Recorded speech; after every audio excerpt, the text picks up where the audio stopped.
Hi guys! Magandang hapon! Welcome back po dito sa Gandara Asari Channel for Showbiz Update. Ang tatalakayin nga natin ngayon at pag-uusapan mga kakimpaw ay pumapatungkol nga po dito sa paayuda ni Paolo Avellino sa kanya pong IG. Mga kakimpaw, grabe, nakakagulat naman. At masipag mag-post ngayon si Paolo Avellino.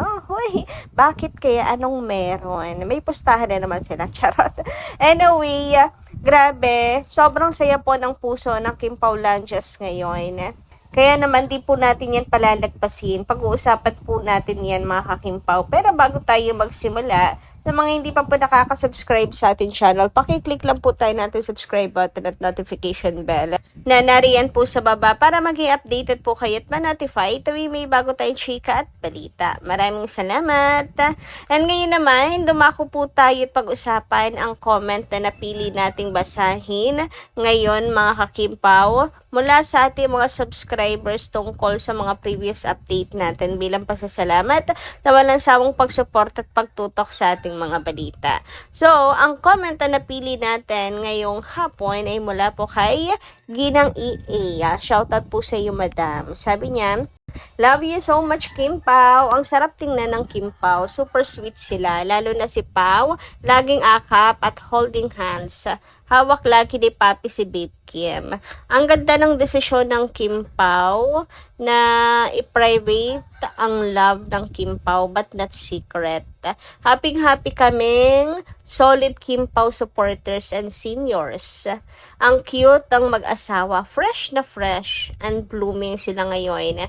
Matataba, bumata kahit super busy sa work, walang kapaguran, halatang happy ang puso ng mag-asawang Kim Pao. Nasa waan ang bashers kasi walang naniniwala sa mga nega and the fake news nila. Solid Kim Pao, solid na solid. Deadma and ignore sa mga bash ninyo. Iba ang solid Kim Pao supporters. Walang paniniwalaan, walang iwanan, at talented kami. Alam namin ang katotohanan sa aming love Kim Pao forever. Good luck and God bless. Mag-asawang Kim Pao. Private ang buhay namin. Kami na lang nakakaalam.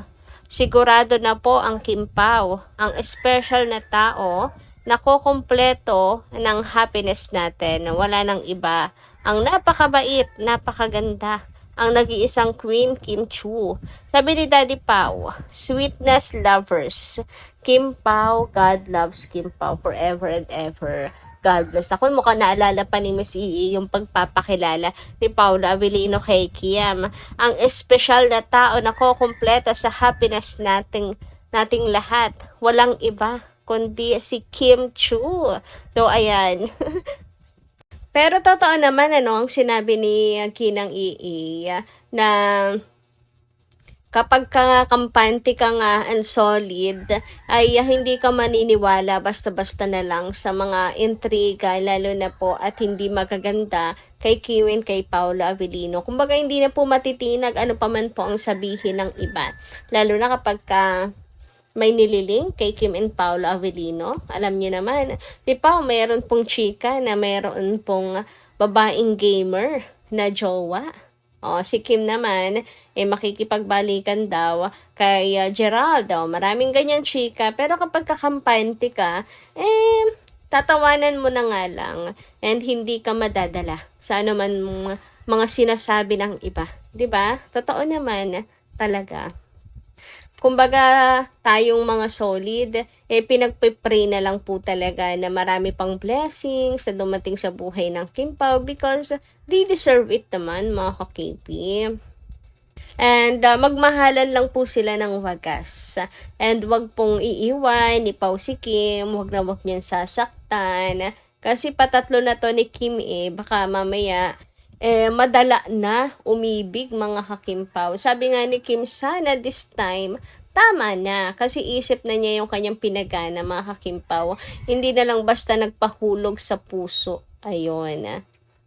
And ang wish talaga ni Kim, mahalin po siya ng lubos tulad ng pagmamahal na binibigay niya. Kung maaari, yung mas mahal naman siya this time. Samantala, dumako naman po tayo ngayon dito nga po sa Perfect Marriage. Sabi dito, just in, Quantum Films releases their upcoming film title, #A Perfect Marriage, with caption, "Science may help create life, but it cannot define love. It cannot determine who ultimately becomes family." A Perfect Marriage. Written by Chris Martinez and Therese Ann Cayaba. Sino sa tingin nyo ang gaganap sa naturang pelikula? Yan ang tanong, di ba? And may lumabas nga po mga chika na hindi daw nga yan si Kim. Hindi nga daw yan pelikula ng Kim Pao. Si Maha daw yan. Pelikula daw yan ng Podin, ni Nadine and Paulo. Pero binasag na po yan ng Quantum Films. Hindi po si Maha, hindi po si Nadine, kundi Kim Pao talaga. Si Kim po talaga ang nasa larawan at movie yan nila Kim and Paolo Avellino. Kaya naman, mas lalo po tayong na-excite. Kasi nga, kitang-kita mo sa pictures, kahit yan po ay black and white, kilala mo si Kim and Paolo Avellino dito. At nakatag pa ang Kim Pao. As in, talagang pinakilala na po nila ang bibida dyan nga sa A Perfect Marriage na mainit na pinag-uusapan sa SOCMED. Pinabasa nga ako, hindi daw si Kim Chiu yan at hindi daw pelikula ng Kim Pao tas pinapaingay natin. Naku, huwag kayong magsisi na pinapaingay dahil movie talaga yan ng Kim Pao. Ayan nga po si Attorney Choji, tinag na si Kim and Paolo. Sabi nga dito ni Carlos Miguel, every KP right now is celebrating. There is no room for negativity. Nako, check talaga. Lahat po tayo masaya ngayon at walang time sa negativity dahil ang gaganda ng mga balita. Bihira na din ako pumatol sa mga kanigahan lalo na about Kim Pao. Attorney Joji, pasensya na kayo sa mga haters ng Kim Pao. Wala po talaga silang good breeding.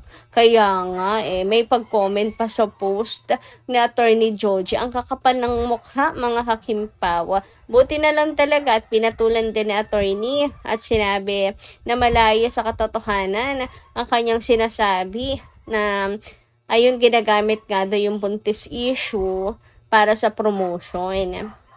Mga kahit saan na lang talaga hindi po marunong pumili ng lugar to mga bashes na to. Nagkalat po talaga mga Kakimpo. Kahit nga po sa thread, talagang nandun na rin po sila. Ang dami rin po nila doon. Anyway, bago tayo masira ang mood, mga Kakimpaw, narito nga po at mayroon pong paayuda si Paolo Avellino sa kanya pong IG account. Ayan po ang mga pictures na kuha po sa kanilang gala, walking ni Chinita Princess sa Australia. Yes! And ang trip naman ngayon ng Kim Pao ay walking po muna, wala munang jogging. Kaya naiisyong buntis And dahil walking, isa lang po ang pumapasok sa isip ko. Holding hands while walking, mga kakipi. Huy, grabihan. Anyway, solo pictures lang ni Pao yung kanyang nilapag, mga kakimpaw. Pero makikita nyo dito na may bakas ng Chinita Princess. Ayan yung sa table, mga kakipi. May watermark talaga ni Kimi Yung tipong kahit solo pic lang to ni Paolo, stolen shot lang, kilalang kilala mo kung sino yung kasama. Kasi nga, mayroon pong watermark, mayroon pong bakas si Chinita Princess. Yun nga po yung shade dyan po sa table. So, coffee date pala sila, mga kakimpaw. And nakasama nila dito ay si Ann at saka si Erwan. Kasi di ba mga kakimpaw, nag-double date po sila. Ito nga yung picture Ayan.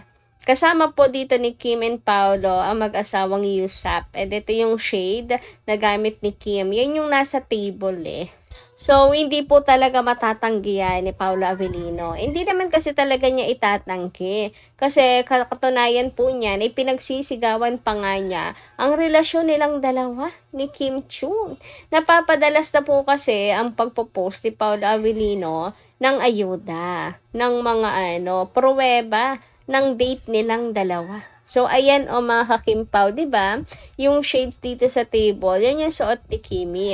So, alam mo kung sino kasama't ka-date ni Paolo Avellino dito. Ayan.